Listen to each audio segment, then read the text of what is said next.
kenapa sih orang-orang kayak ngejauhin aku gitu kan. Iya. Ini teh di mana sih titiknya gitu, titik permasalahannya itu ada di mana gitu. Dari situ aku semprot ya, siram-siram ujung ke ujung gitu kan. Tiba-tiba itu mah kayak ngulibek aja, bau bangke. Pas aku lihat, astagfirullahaladzim, lagi duduk aja. Dilihat kemana maksudnya? Ke atas, dia lagi kayak gini aja sambil cekikikan ngeliat aku. Pas aku diliatin gini lagi, matanya makin ngedeketin, matanya mata ular, pakai baju putih ya, baju putih. Terus dia cuma ngeliatin matanya doang.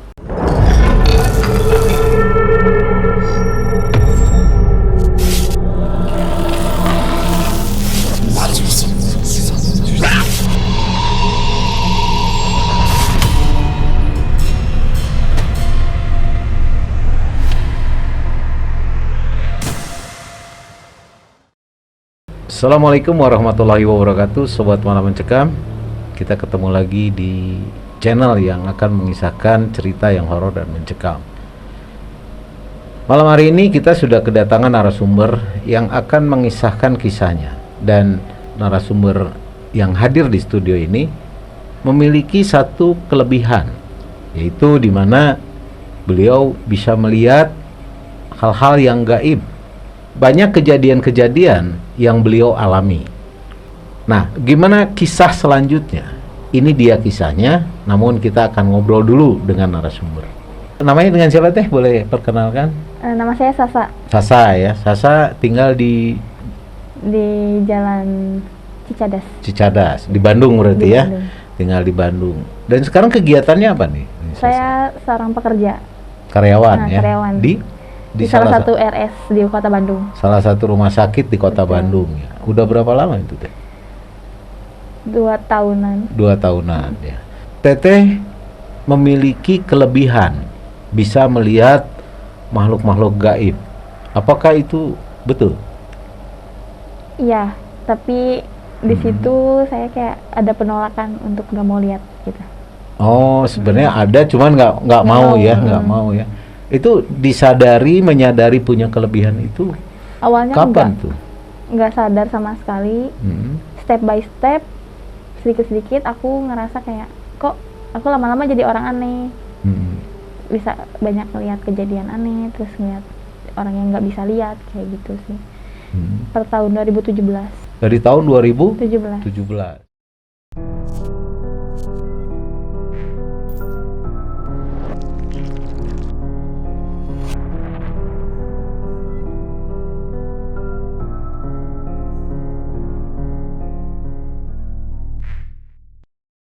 Awalnya aku tuh kayak hal mistis, terus hal yang kayak gini tuh nggak percaya, Pak.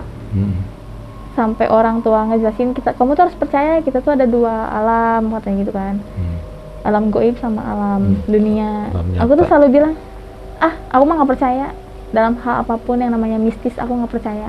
Awalnya nih ya Pak, mungkin karena omongan aku kayak gitu, dikasihlah mungkin ya, nih biar kamu tuh percaya gitu. Ternyata yang kayak gini tuh ada gitu. Bener.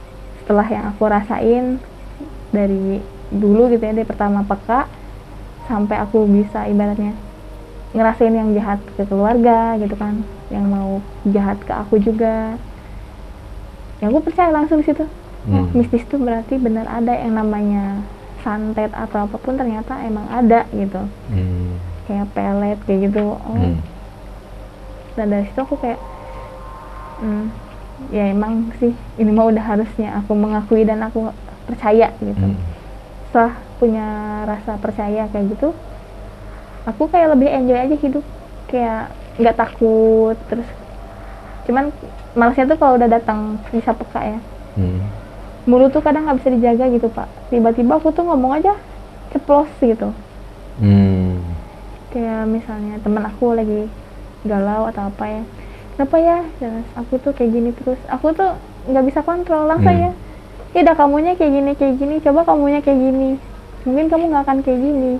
Terus tau nggak, sebenarnya teh ada cowok yang ciri-cirinya suka sama kamu, jadi aku tuh kayak sok tahu gitu, tapi bener kayak gitu kejadian. Jadi hati-hati mungkinnya kalau ngomong berarti. Iya, kalau kata almarhum papa dulu sih aku tuh nurun dari mama seciduma tuh seucap nyata. Makanya aku kalau sakit hati nggak pernah aku ngucapin sumpah rasa sakit hati gitu. Soalnya kejadian sama kakak kandung aku sendiri. Aku nggak tahu apa-apa. Pas pulang tiba-tiba digampar 4 kali. Aku masih ingat SMP kelas 1. Digampar, terus aku nggak nangis. Cuma aku sakit hati kan. Posisi nggak tahu apa-apa. Aku dipukul. Aku ngucap dalam hati, tinggalikan sia dengan maneh buntung. Nah dari situ aku lihat kakakku lagi tiduran, ini diperban dengan keadaan potong tangan. Aku langsung kayak, ya Allah hampura gitu. Omongan aku kayak gitu. Itu berapa lama dari kejadian? 3 hari. 3 hari dari kejadian langsung? Iya. Penyebabnya apa? Penyebabnya kan dia teknisi. Oke. Dia kerja di pabrik. Nah mesin itu udah mati Pak. Tiba-tiba ada suara benda jatuh. Dia mau ngambil. Taunya mesin nyala. Keadaan nggak ada orang. Ngeri gitu ya. Nah dari situ papa aku nanya, kamu kenapa? Ya Pak, aku tuh mau ngomong, tapi aku takut ya. Cuman aku diem sampai beberapa tahun aku tahan. Nah lebaran kemarin pas masih ada almarhum papa 2 tahun ke belakang, aku bilang sama almarhum, Pak sebenarnya aku teh dulu ngomong ngucap ku aing dilekeun sia leungeunna buntung. Aku teh ngomong gitu ke kakak teh. Terus yang kamu rasain sekarang gimana pas lihat kakak kamu udah tangannya nggak ada gitu kan? Sedih, ngerasa bersalah gitu kan karena omongan sendiri gitu, karena emosi aku sendiri gitu. Mau minta maaf takutnya dia nggak akan maafin. Aku tuh bilang ke papa, ya udah kamu nggak usah ngomong, diem aja kan kamu udah ngakuin kesalahan kamu, kata almarhum tuh. Ya udahlah nggak apa-apa, dia taunya kan kecelakaan. Lain kali kamu kalau sakit hati sama orang jangan nggak usah ngomong-ngomong.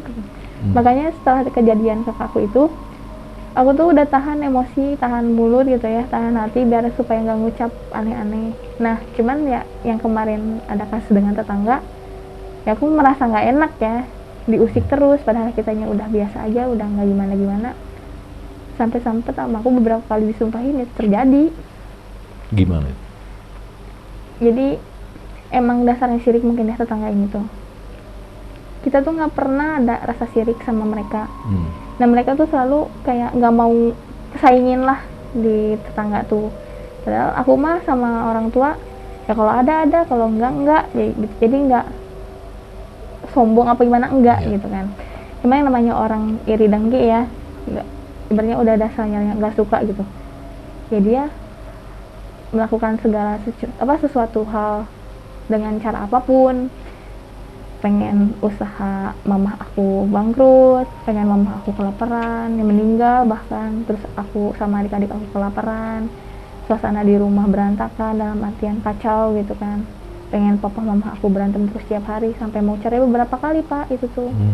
Cuman aku orangnya tipikal orang mengamati, kok ini teh kayak gini. Emang balik lagi segala sesuatu nggak akan terjadi kalau tanpa seizin Allah ya. Betul. Bener nggak Pak? Nah aku sadar akan hal itu, tapi ya aku juga pengen tahu lah kok bisa kayak gini, kenapa sih gitu, apa faktornya dan dari mana bisa terjadi kayak gini gitu kan, dan siapa yang buatnya. Aku cari kesana kesini sampai ya mungkin ikhtiar ya Pak ya, ikhtiar pas ada jawabannya, sampai aku mah udah gelap mata, hampir aku mau bunuh semuanya Pak itu. Siapa? Tetangga aku. Gara-gara aku nanyain tuh ada yang naruh bungkus rokok. Awalnya emang udah sensi kan, kita udah perang dingin. Aku mau masukin motor, ada bungkus rokok. Aku nanya lah, ini rokok siapa? Soalnya masih ada. Aku tanya ke tetangga aku, kebetulan emang teman aku dia. Cong, ini rokok siapa ya? Aku bilang gitu. Masih ada yang punya. Oh nggak tahu Sa, katanya gitu kan. Nggak tahu Sa, tapi emang itu di mana rokoknya? Ada di stang motor aku. Ini tuh titip, aku bilang takutnya saudara kamu. Masukin aku tuh motor ke dalam gang. Pas aku dimasukin motor tuh ceritanya, ada si ibu-ibu tetangga ini yang rewel gitu ya, ngomong pakai bahasa Sunda sambil apa nendang ember. Naon siapa si Sunda sindir sampir wae ka aing gitu. Aku teh diam aja. Dasar ublak. Kasar ngomongnya tuh Pak. Aku nggak nerima di situ ya. Standarnya motor standarin, aku langsung maju, papa aku sama mama langsung nyamperin, diam di depan pintu gitu ya, kedua orang tua aku tuh lihat aku kayak gimana emosinya kan. Aku datangin tuh di situ tuh ibunya tuh sama aku langsung diginiin sama aku teh, sana sindir sampir kemana, aku tuh ngomong Sunda kasar gitu kan, yang namanya orang emosi apa ya. Dari situ langsung keluar anak-anaknya ya, Rame saudaranya ya. rame ya semua. Nah anaknya yang paling gede, sini one by one sama aing gitu katanya. Udah aku maju, almarhum papaku ngehalangin di depan muka gitu kan, kamu maju papa jeb gitu ngomongnya. Waduh, yang salah siapa lah yang mau dijeb aku gitu kan. Aku diam aja di situ. Datang aja orang tuanya dari si ini teh, suami si ibu yang ngomong gitu. Ya aku mah Pak Iksan cina gitu kan ke papa tuh. Ya maksudnya naon cina, pemajikan didinya gitu ke budak saya. Budak saya kan tak apa naon, ngajor riweuh gitu. Oh ada si ublang nah cina teu bisa cicing kan, teu bisa nghargaan. Ya, sindir sampir we ke aing cina gitu. Aku kan gak tahu ya sindir sampir apa kan. Emang sindir sampir apa? Posisi saat itu juga aku nanya, ya kamu tuh nyepetan katanya. Lah, da dia mah nanyakeun ieu rokok saha kata aku teh. Bukan aku nyepetan. Nah, aku digituin. Ya teuing lu gelo kata si mama teh. Ngomong gitu. Anaknya nyamperin aku sama papa. Pak Iksan ya, tahu nggak? Cina anak Pak Iksan tuh ya. Kata aku tuh. Songong orangnya katanya gitu. Terus di belakang Pak Iksan tuh orangnya kayak gimana, tukang minum lah, segala macem lah. Ya mungkin papaku agak risih ya diomongin kayak gitu. Sampai akulah yang jawab, babe aing apaleun aing tukang minum, aku bilang kayak gitu ya. Terus babe aing apaleun aing ngarokok, apaleun orang sok ulin peuting dan hubungannya jeung maneh. Sama aku digituin pak. Dia diam langsung. Tahu teh ayeuna mah dipermasalahkeun, dia naon masalahna kata aku tuh. Tepupugu indung didinya ngomong gitu ke orang. Mungkin dari omongan-omongan aku bikin sakit hati kan, sampai nangis mereka, sampai ama aku diginiin depan RT.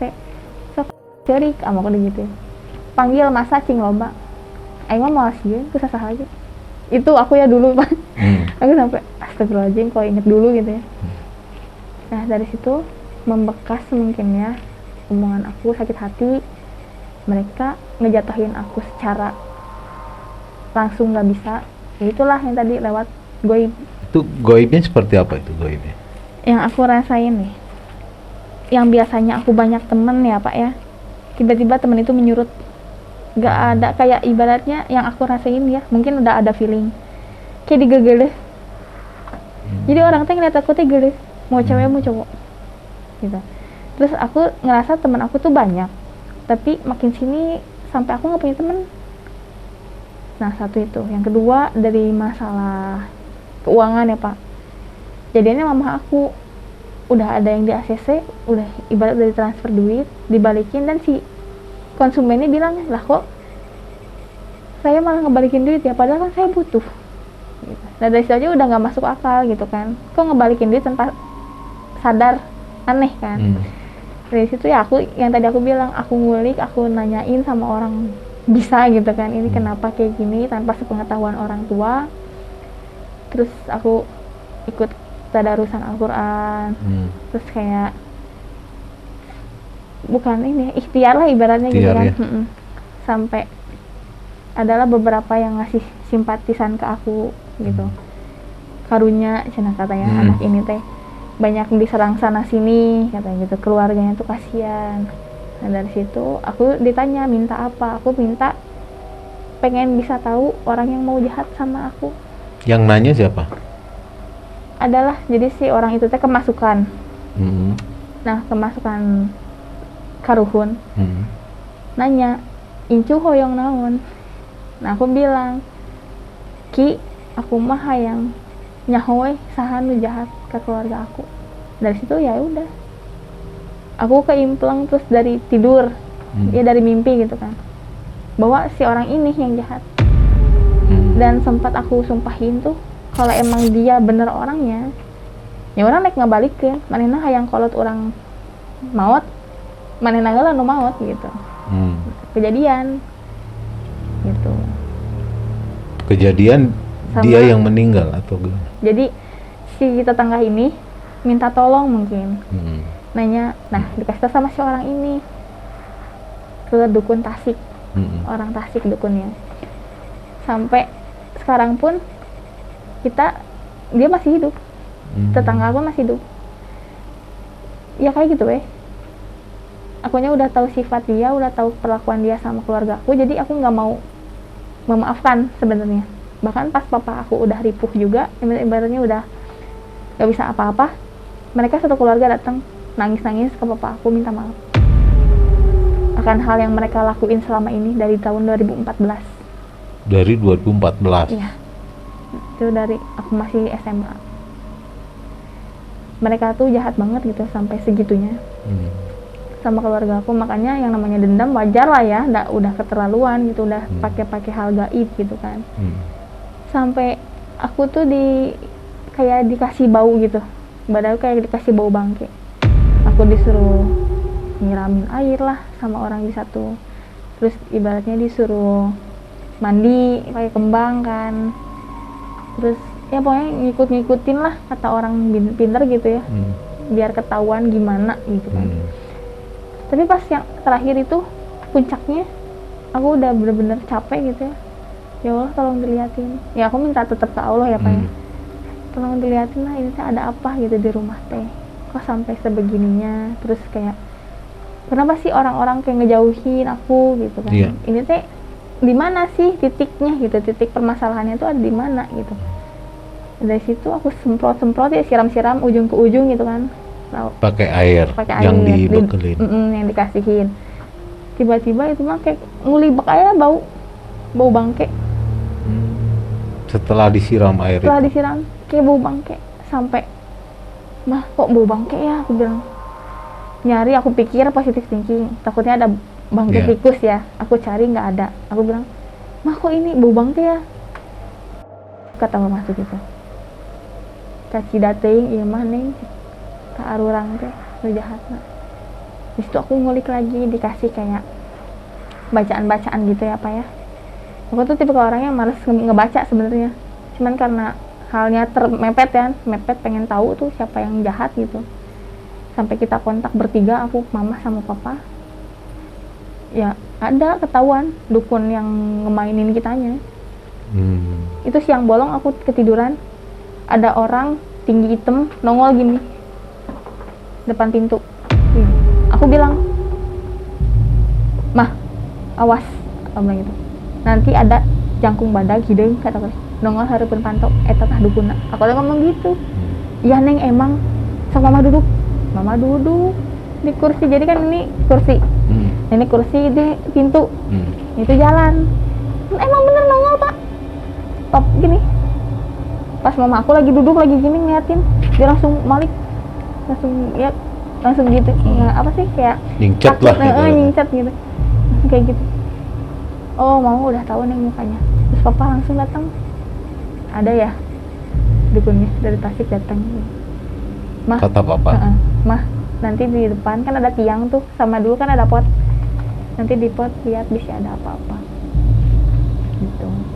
Ya taunya ditanamin kain kapan. Terus ini yang aku anehin, aku tidur jam 1:30 subuh, di mimpi tuh ada yang datang. Cuman aku dalam mimpi aku mah jalan gitu, orang ini teh tinggi orangnya, kecil jalan, dia ngaurin tanah ke pekarangan. Iya, ke depan pintu banget, gitu ya, sama ke atas asbes gitu kan, ada asbes. Aku langsung bangun, keringat dingin di situ. Pas dibuka ada tanah kuburan. Tanah kuburan. Warna merah. Aku sampai teriak di rumah gitu ya, kan karena pasti kedenger kan aku ngomong. Mun emang gede kawannya tang main kian lah. Aku sampai ngomong gitu. Sampai saking emosinya gitu ya Pak ya. Nah dia mungkin ngedenger aku ngomong gitu. Tiap ada aku tuh ditutupin pintu. Semuanya langsung sepi. Kejadian terakhir tuh kemarin sebelum minta maaf. Kapan tuh kemarin? 2020 bulan Oktober. Oktober 2020. aku tuh bawa motor kan, masukin ke gang. Aku tuh udah bilang punten beberapa kali emang sama aku kan pikirnya ya udahlah bilang aja punten gitu, bodo amat mau orang ada masalah atau enggak mah gitu kan. Yang penting bilang punten aja. Bilang aja punten, nggak diwaro aku tuh, masukin motor, dikempesin. Tiba-tiba pas aku mau pergi kerja, ban motor aku kempes Pak, dua-duanya. Sedangkan kan aku pakai nitrogen, terus ban tubeless, nggak akan mungkin kempes kalau misalnya nggak ada yang ngempesin kan, gitu. Pas aku ini, lah kok ngeleong, gitu. Cuma ada yang ngempesin, aku udah emosi, udah telat kerja ya jauh. Terus aku ngejar waktu, harus cari dulu tukang pompa ban gitu kan. Yaudah nggak apa-apa, kagok kelas. Nyari, aku ngucap dalam hati, saking kesel. Gimana ngucap? Diantep gue kurang ajar, aku ngomong kayak gitu. Tidur, aku balik lagi ke tidur. Pas aku tidur bentar, keimplang. Yang ngempesin, yang ngalungin tanah kuburan juga. Emang ada, sekarang juga masih ada orangnya yang ngalungin tanah kuburan. Aku kesel kan, aku ngomong ke bapak aku, "Pak, sakanya nu papangi ku aing ngempesan motor aing, deleukeun." Aku bawa motor depan keluarga mereka ngebut. Dikebutin sambil teriak, "Sahanya nu ngempesan motor aing." Aku sambil ngomong kayak gitu. Terus papa tuh ngeliatin dari jauh, pas di rumah aku dimarahin, "Kamu tuh jangan kayak gitu." Ya siapa aja kataku, biar mereka jangan nganggap sepi, kataku teh, jangan mentang-mentang saya perempuan. Aku begitu, saya nggak akan takut sama dia laki-laki juga. Bukan kayak gitu Neng, udah biarin jangan dibalas. Tuman, aku bilang kayak gitu kan. Posisinya orang nges musik lah, naon musik deui gitu. Itu cukup, ibaratnya dek nyakakeun arurang pah, kata aku teh lewat goib mah. Sampai setelah dari situ aku keluar 4 hari itu rumah sepi. Sekeliling itu sepi banget. Rumah dia sama tetangga aku yang ngegoibin ya. Jadi itu yang ngelemparin tanah itu rumahnya di sebelah atau di seberang? Di sebelah. Jadi di sebelah. Rumah saya itu paling pojok Pak. Nah masuk gang gitu kan, di tengah-tengah kayak ada taman halaman kecil gitu. Iya. Jadi ada melingkar gitu rumah. Nah yang melingkar ini tuh semuanya satu keluarga. Hanya rumah aku doang yang bukan gitu. Singkat ceritanya, waktu nenek aku masih ada, aku tuh nanya gitu kan, silsilahnya kok bisa pindah ke rumah ini, padahal kan rumah omah tuh di Bojong gitu kan, di Cikutra, kenapa? Nah ngobrol lah, ya dulu tuh dikasih warisan tapi ditipu sama adik nenek gitu kan.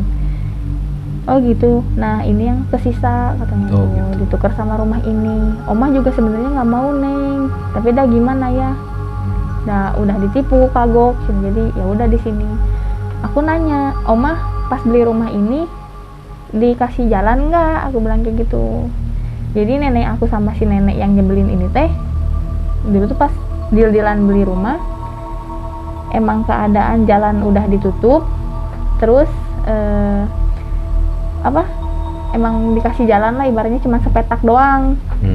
Rumah almarhum nenek teh. Tiap ribut sama si keluarga ini, sedikit-sedikit ngomong tutup jalan.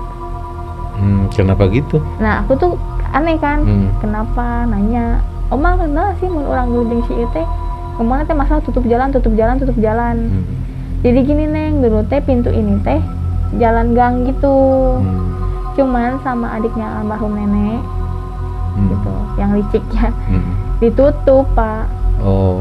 Ditutup jadi pintu rumah nenek yang sekarang aku tinggalin. Jadi yang tetangga itu memang bersebelahan ya? Bersebelahan, kita bersebelahan. Kalau yang lemparin tanah kuburan itu? Nah di seberang rumah tetangga yang samping. Oh gitu. Cuma kan karena melingkar ya gitu. Iya. Di situ. Nah emang nggak tahu diri aja semuanya, cuma tetangga di situ mah gitu. Sampai singkat cerita, ya aku kesel gitu ya. Sama aku diancam. Diancam. Gimana ngancamnya? Sampai ke RT juga aku bilang, "Pak, upami kieu wae mah dan nami nage jalminya," kata aku tuh. Lamun misalkan pada hitam di atas putih mangga, lamun pada beres-beres sekalian. Mungkin dia ngerti apa yang aku maksudkan. RT juga sama aku gituin. RT ngasih arahan mungkin sama si tetangga ini. Diem lah, dia tuh nggak berkutik gitu kan, udah nggak berkutik. terus dia menghindar ibaratnya, kayak ngilangin jejak kayak gitu 4 hari berturut-turut mati, lampu dimatiin, padahal biasa mereka tuh begadang sampai subuh. Kan jualan ikan cupang gitu, begadang sampai subuh dia tuh biasanya. Aku ngomong sama papa, lamun jelema teu rumasa moal mungkin sepi kos kieu. Nama kok gitu. Papa tahu kan sifat aku orangnya gimana. Aku orangnya penakut, tapi aku mah cuman punya nekat. Iya, papa tahu. Ya udah, kamu udah tong diperpanjang deui. Soalnya kan ini dia udah merasa lah lihat tuh sepi kan 4 hari katanya. Iya, kata pokoknya maksudnya sepi itu orangnya nggak ada? Ada di rumah, oh, tapi di dalam. nggak keluar.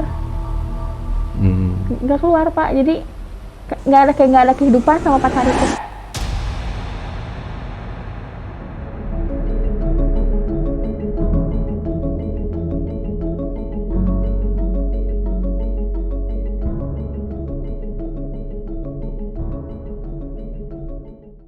Terus itu ke cerita yang ibu hamil itu gimana? Nah, ibu hamil, aku tuh lagi main ke Karawang.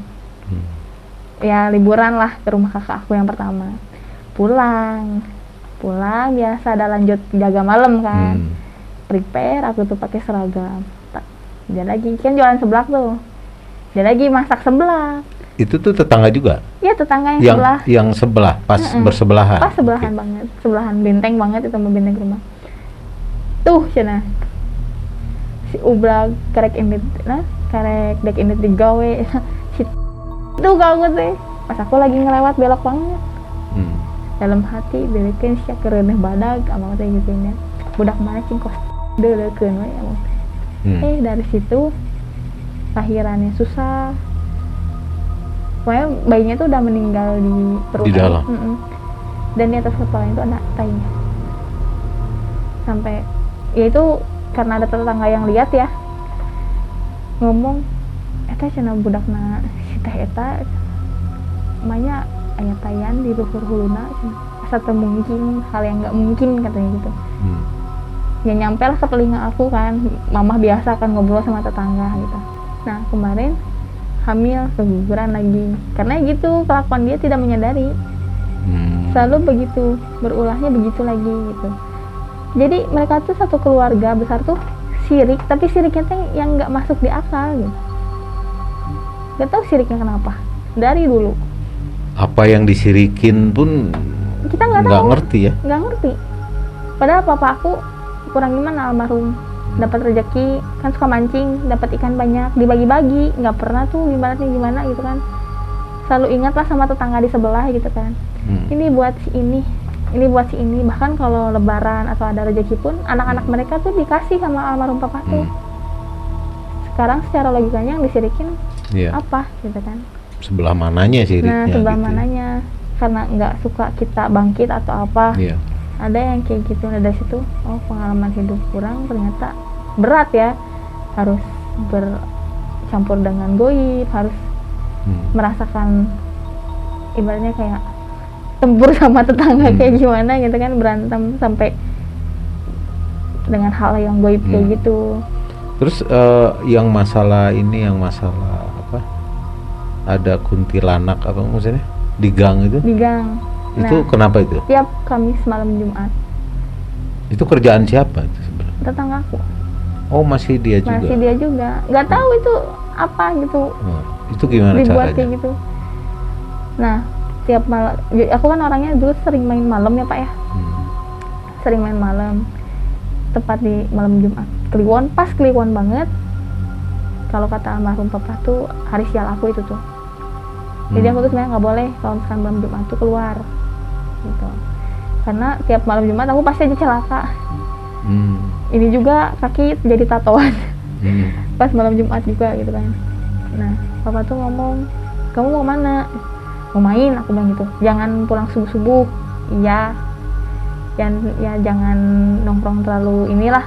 Ya nggak apa, pamit gitu kan. Pas pamit tuh keluar tuh kayak males, terus kayak merinding aja gitu. Kenapa ya, sangat arena. Baiklah, paksain udah kagak keluar kan. Pulang sekitar jam 1:30 aku tuh. Pulang tuh 1:30 subuh. Tiba-tiba ada mau menyan Pak. bau menyan di gang. Di gang. Jadi ini Gang gang menuju rumah aku, rumah. ini benteng tetangga. Hmm. Nah, pas masuk gini tuh kok bau menyan, aku bilang gitu kan. Mama aku nggak akan mungkin lah nyala-nyalain menyan kayak gini gitu kan. Pas aku lihat, astagfirullahaladzim, lagi duduk aja Dilihat kemana maksudnya? ke atas si Mr. King-nya, dia lagi kayak gini aja sambil cekikikan ngeliat aku. Pas aku diliatin gini lagi, matanya makin ngedeketin, matanya mata ular. Aku bilang, astagfirullahaladzim, aku terus, buka aku bilang gitu. Itu kalau digambarkan sosoknya gimana tuh? Sosoknya Rambutnya apa? rambutnya panjang segini, pakai baju putih ya, Hmm. baju putih. Terus dia cuma ngeliatin matanya doang, jadi matanya sebelah gini. Pertama dari jauh mah kayak mata manusia. Ya pas aku kayak giniin lagi, ya dasar aku kepo mungkin ya. Aku giniin lagi, dia makin ngedeketin, makin gini matanya, terus ngecilin kayak mata ular aja kayak gimana. Oh, jadi dia dari atas melihat malah mau deketin Iya. gini. Nah, aku dari situ tiba-tiba kayak sesek gitu, nggak kuat. Tiba-tiba sesek. Mama kan kebangun tuh ngedenger. Langsung aku ditarik ke dalam sama mama tuh. Kenapa? Mama tahu juga dong kalau gitu.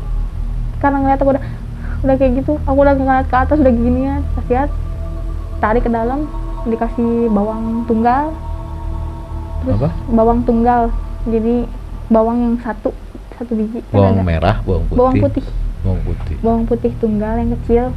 Nah, aku nggak tahu ya percaya apa enggak, kata mama itu tuh bisa buat ngejagain katanya.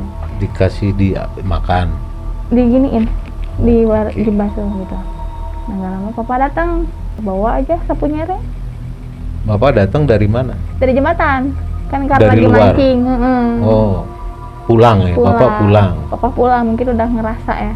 Digitu-gituin, aku udah sesak ya, udah kayak mau masuk mungkin ya, nggak tahu gimana, udah nggak bisa napas. Langsung digitu-gituin, didoain gitu sama almarhum tuh, sama mama juga. Bisa lah nafas lagi. Kamu lihat di mana tadi nih? Itu di atas ngegalantung kata-kata terus, tapi bau menyan pak. Menyannya dari mana? Si sebelah aku ini. Naon deui eta teh kata si papa teh. Tuh. Kok aing dicicingkeun teh lain mikir gitu nya, urang ngajedog teh gitu. Ngadon ngajakeun pisan. Ya udah kata aku teh gimana lagi pak. Sama aku tuh. Dari situ aja aku ya pulang malam gitu ya. Nggak berani gitu. Kalau waktu ada papa juga, pah, jadi bareng ke gangnya. Kalau nggak, pah, aku pulang. Nyampe dari gang ke rumah tuh aku langsung lari, karena takut ngeliat lagi. Trauma lah ya. Trauma. Kadang ada yang suka ngikutin ke dalam, pak. Ke rumah? Nyari aku. Nenek-nenek agak bongkok. Ini kukuna panjang, terus ininya kayak bekas apa sih? Pecutan. Oh, luka-luka. Luka-luka, kukunya panjang. Kuku panjang. Jadi teteh yang dicari. Aku juga nggak tahu kenapa aku yang dicari. Ya ternyata terakhir papa ngomong tuh, yang diincar tuh kamu, karena tameng di rumah aku. Gitu. Tameng yang di rumah yang selalu ngasih tahu kalau awas mah, masih ada ini, awas mah, hati-hati. Yang duluan tahu ya dan ngasih tahu. Jadi itu tuh siapa sih sebenarnya mereka ini? Makhluk-makhluk gaib ini? Ada yang kiriman dari si tetangga ini. Karena itu tembus aja pak, si orang tua ininya lagi ke daerah kidul, lagi daerah ya gitu ya, ada nyampe lah ke aku gitu. Aku sampai capek-capek kata aku nih. Sedangkan orang tuh sekarang tuh berlomba-lomba pengen hidup damai gitu kan, pengen hidup tenang. Ini malah ibaratnya ngebikin dia nanti berbalik apes gitu. Emang nggak bosen gitu, nggak capek, udah apes beberapa kali, terus aja coba buat musik kehidupan kita gitu. Dan kemarin terakhir minta maaf ke almarhum papa. Aku nggak minta maaf sama sekali, aku nggak ada di depan, aku di meja di ruang belakang. Cuma aku ngedenger mereka nangis-nangis minta maaf gitu ya ke papa aku atas apa yang mereka lakuin selama ini. Ya terungkap lah, ngobrol gitu kan, nya hampura ya, salami ieu usil wae, ngaganggu wae gitu-gitu. Mengaku dia. Mengaku ya aku orangnya tipikalnya karena udah dendam nggak bisa, aku diem aja di belakang, aku amatin gitu. Sampai istrinya kakakku ngomong, tadi mereka satu keluarga udah datang ke rumah minta maaf katanya sama almarhum papa dengan kejadian yang selama ini kalian rasain katanya gitu kan, dari hal-hal goib yang ibaratnya selalu ngeganggu kalian, mereka udah jujur. Terus aku langsung ngomong kayak gitu, terus ya udah maafin atuh Neng, kata kakak ipar aku tuh. Aku bilang memaafkan orang nggak segampang itu coy, apalagi apa yang dia lakuin selama dari tahun 2014 ya. Aku ingat betul, aku bilang aku nggak akan lupa sedikit pun. Dia minta maaf besoknya juga terulang lagi kok, aku bilang kayak gitu. Cuman aku mah gimana orangnya, dia minta maaf, dia baik sama saya bisa lebih baik, gimana yang bawanya, tapi dia kurang ajar sama saya. Ya udah, aku mah nggak akan kagok. Kemarin kagok ada papa, sekarang mah udah nggak ada, sebenarnya udah pasrah lah gitu kan, papa mau gimana juga. Sampai papa tuh sebelum meninggal ngomong, Neng ada yang jahat sama papa. Tahu pak, orangnya kecil-kecil kan ya. Nah kecil-kecil tuh kakak iparnya sih tetangga sebelah ini. Kecil-kecil kan orangnya. Iya. Kamu yang sabar ya Neng, kalau menyelesaikan masalah jangan pakai emosi lagi, kata almarhum tuh. Papa pengen digimanain orangnya, aku ngomong gitu.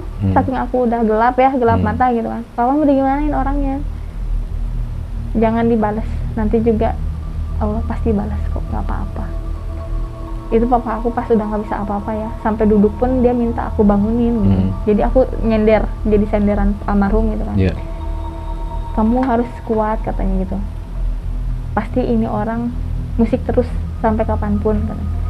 Kamu harus kuat ya, kata almarhum papa. Nah kamu mah udah ada garis turunannya, jadi kamu jangan nolak lagi. Kalau misalnya ada sesuatu yang ngasih tahu sama kamu jangan ada penolakan, karena emang kamu udah ada garis turunannya. Kan orang mah yang pengen kayak kamu teh harus ngulik, harus cari sendiri. Kamu mah nggak mesti kayak gitu Neng, tinggal bersihin aja diri kamu, bersihin hati kamu, insya Allah kamu bisa buat nyembuhin orang, kata almarhum. Cuman aku bilang nggak apa, akunya juga masih kotor, masih kayak gini. Aku bilang untuk peka ngejagain orang tua aja, orang rumah, aku udah alhamdulillah.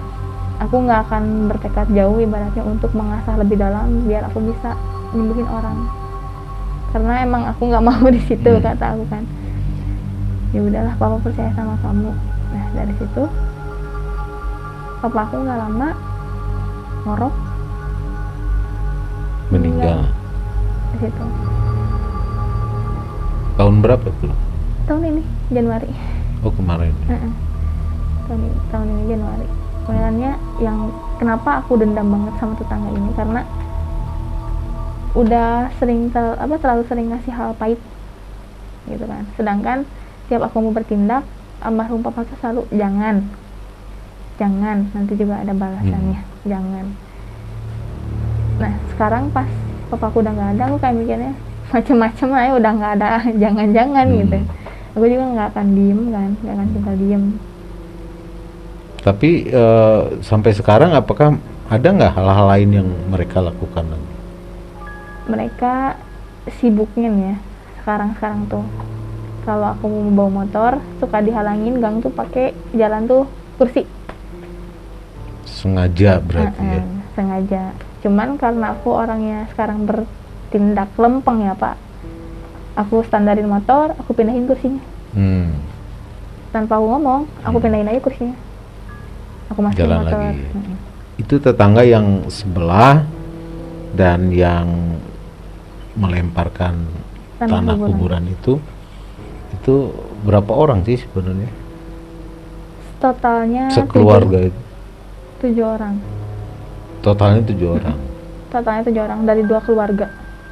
Tapi mereka bersaudara. Mereka bersaudara. Saudara dekat, kayak adik kakak. Adik kakak ya. Dan mereka penduduk lama ya di situ. Pribumi. Sama kayak saya pribumi Pak. Terus di antara 7 orang itu yang benar-benar paling sebel itu yang mana itu? Anak yang pertama yang hamil itu. Itu yang tukang seblak ya, 1. Terus bapaknya si tukang seblak ini sama ibunya. Ditambah 1 lagi yang kecil-kecil itu, uaknya dia kan. Ya kakak iparnya si orang tuanya tukang seblak ini, sama yang tinggi besar itu gitu, yang ngelempar tanah kuburan itu yang bikin pengen bunuh bener Pak, aku mah asli kalau udah gelap mata gitu kan. Cuman ya itu karena sekarang dikit-dikit pakai hukum ya jadi aku agak berpikir panjang juga, ditambah udah nggak ada almarhum papa kan, tinggal mama aku aja sendiri. Jadi kalau melakukan sesuatu aku mikir lagi, lu jangan konyol lah gitu. Itu sih yang paling sebel tuh mereka berlima.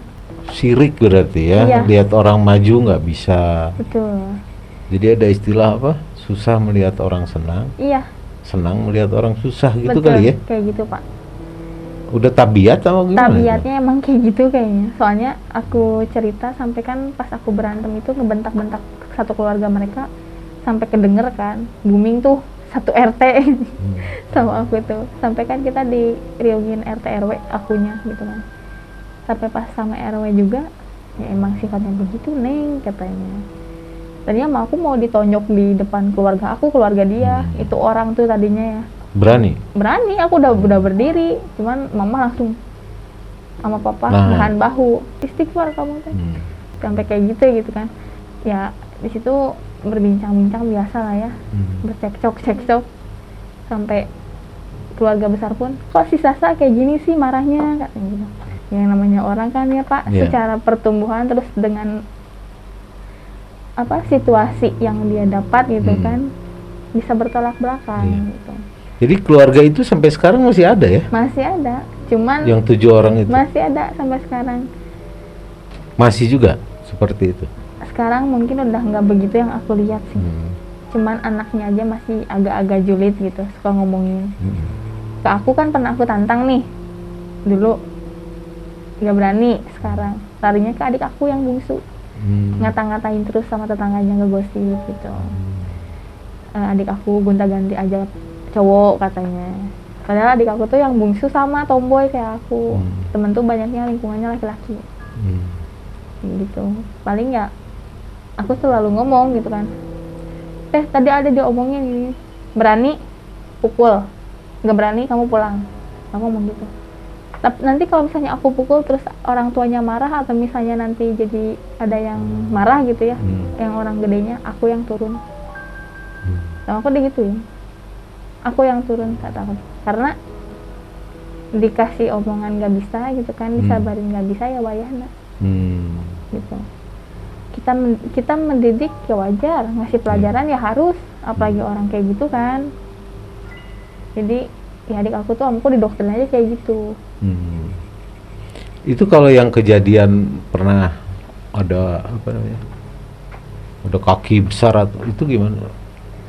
Gimana tuh kejadian? Yang kaki besar mah itu tuh yang aku ini ya, kiriman dari ya itu juga sama. Cuman dia kirimannya dari Kidul. Aku nggak tahu Kidul tuh daerah mana sebenarnya, cuman ada omongan. Kok digambarkan seperti apa sih maksudnya itu? Itu kondisinya di mana? Kondisinya di depan gang rumah. Pas dia ngejar aku mau masuk rumah. Dari gang, oke. Aku turun motor, jalan, masuk pintu, aku ngebelakangin pintu. Nah ini pintu nih, ini pintu ya. Aku duduk di keramik pintu, duduk gini. Kayak capek, tuh mama nanya kenapa Neng? Kamu teh mandi baru pulang, minta dulu mah. Ada yang datang, aku langsung kayak gitu. Maksudnya, jalan, gerak tuh semua. Adik aku juga yang bungsu ngerasa sama yang satu lagi kayak gempa gitu. Gempa bukan, baca-baca aku bilang ada yang datang, langsung mama ngambil bawang tunggal. Nah terus itu kan mama tuh ngelemparin bawang tunggal ya Pak. Sampai aku lari tuh dari lawang pintu gitu kan, nyamperin ke mama. Aku bilang mama takut banget, itu kakinya gede banget. Aku bilang iya, mama juga ngerasa. Tapi ada suara Kunti sambil ketawa. Ada suara ketawa Kunti. Kayak gitu. Sampai aku cit naon sih gitu. Iya jelema ya deui. Itu kalau di jam berapa sih itu? Itu aku pulang mau jam 12 pas. 12 pas. Mau jam 12 pas. Sampai, "Ma kenapa ya ini tuh kayak gini? Aduh, ini bener-bener enggak ada capek ngirimin terus," kata mama. Enggak lama papa langsung lari lagi kan. Lari datang. tadi ada yang datang Neng, ada apa, kata aku teh, kaki gede banget, buta kayaknya, aku bilang gitu, tapi ada suara kuntilanak, aku bilang, ya besok kamu wudu, kata papa tuh gitu, kita berdoa aja bareng-bareng, berdoalah bareng-bareng. Pas aku ke kamar, ada di kamar aku si kuntinya Lagi di kamar, di atas lemari lagi duduk, di atas lemari duduk. ngeliatin aku gini aja terus. Terus reaksi teteh gimana waktu itu? Aku udah gak bisa ngapa-ngapain, udah lemes pak. Aku sampai mau nangis aja, aku mau teriak aja nggak bisa. Jadi ketika masuk Masuk ke kamar nih, kan aku kasur ini kan kasur ngampar gitu kan, kasur tidur di bawah. Nah aku pas lagi gini, aku ngeliat ke lemari, ada dia di atas lemari lagi duduk. lagi duduk ngeliatin aku terus ya gitu.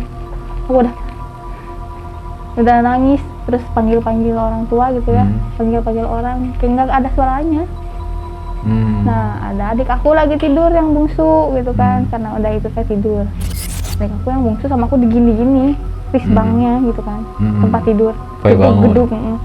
Adik aku, astagfirullahaladzim, papa, nah, diwakilin sama adik aku. Dia udah ngeliat aku, udah katanya mata. Maksudnya si adik berteriak itu kenapa? Karena lihat aku udah nggak bisa apa-apa, mata katanya udah ke atas. Jadi dia ngucap astagfirullah itu ngelihat apa? Ngeliat aku yang udah nggak bisa diem, udah gini, aku udah lemes gitu kan. Panggil aja papa ke kamar, astagfirullahaladzim, digituin aku tuh. Langsung nah dari situ kayak ngerasa suka apa, linglung, jadi kayak linglung gini pak. Terus kayak hulang-hulang gitu semenjak kejadian itu tuh. Mungkin titik lemahnya terus udah ketahuan si gitu. sosok kunti yang di atas lemari itu Nggak ada, kan Nggak sama ada. papa langsung pakai sapu nyere. Makanya tiap tidur sampai sekarang aku ada sapu nyere di samping gitu sampai saat ini. Soalnya ya aku mah sebenarnya gampang apa ya, kata Sundanya mah lumpah yuni. Lumpah Apa yuni itu? gampang kemasukan, gampang ketempelan gitu. Makanya kalau mau tidur juga selalu dibersihin pakai sapu lidi gitu. Jadi kondisi sekarang gimana hubungan dengan tetangga itu? Sama tetangga aku udah nggak nanya aja, padahal udah maaf. Masih perang dingin lah ya. Perang dingin kayak aku misalnya ya udah aku nggak mau tahu ada lu di sana gitu. Jadi saya keluar rumah ya udah. Kalau sama ibu gimana hubungan dengan Kalau sama mama, setelah dia minta maaf pas sama papa ya, mama jadi mau ngobrol lah, nyapa gitu, nanya gitu doang, say hi aja lah gitu, say hi aja ya, nggak terlalu deket tapi asal sekedar aja. Iya, cuman dari aku ke adik aku semuanya kita strict. Jadi sekarang teteh masih ada dendam kepada mereka? Dendam masih ada sih, cuman ya udahlah, udah gimana lagi ya. Kalau seandainya mereka memancing lagi sesuatu kejadian, nggak akan jahil lagi misalkan, aku apa ya balikin tindakan? bener-bener sekarang. Katakanlah kalau masih aku harus neluh, aku teluh itu orang. Jadi sekarang lebih pasif nungguin lebih pasif karena mereka mau ngapain gitu. Nah itu Artinya artinya mereka jangan, udahlah jangan aneh-aneh lah. Nah itu. Kalau enggak ya gua layanin gitu. Karena titiknya di sini aku udah posisi di ujung tanduk ya. Yang ibaratnya udah dendamnya udah besar ya. Utama udah bener-bener nggak bisa toleransi lagi gitu. Apalagi dengan aku udah kehilangan papa ya. Otomatis aku nggak mau kehilangan mama kan. Pasti aku lebih protect gitu. Walaupun misalnya dia mau aneh-aneh lagi itu tetangga, kalau emang aku harus ngeduluan ini ibaratnya neluh, aku teluh pak gitu. Karena itu dia kan, semuanya juga balik lagi, apa yang dia tanam itu yang dia tuai gitu kan. Yang saya rasain, saya tanam kebaikan, ya saya tuai juga kebaikan. Tapi entah kenapa sama tetangga ini saya dikasih keburukan lah gitu. Padahal sama ini kita sama siapapun nggak pernah lah ibaratnya ada usil sama orang gitu. Itu sih pak. Nah, ada pesan nggak yang mau disampaikan ke sahabat-sahabat Malam Mencekam? Pesannya sih jangan suka punya iri dengki sama orang. Terus jangan sulit hati, karena nanti bikin hidup kamu tambah sulit sebenarnya itu sih. coba enjoy sama tetangga, coba enjoy sama orang-orang, terus kayak ya jangan sampai, intinya balik lagi jangan sampai punya jelek hati, itu sih pesan dari aku mah. Supaya nggak nyusahin betul, nggak nyusahin orang lain dan nggak nyusahin diri sendiri. Gitu. Oke Teteh, terima kasih sudah hadir dan berbagi cerita yang cukup menegangkan sebenarnya, cukup horor. Tapi di sini banyak hal-hal positif yang kita bisa ambil.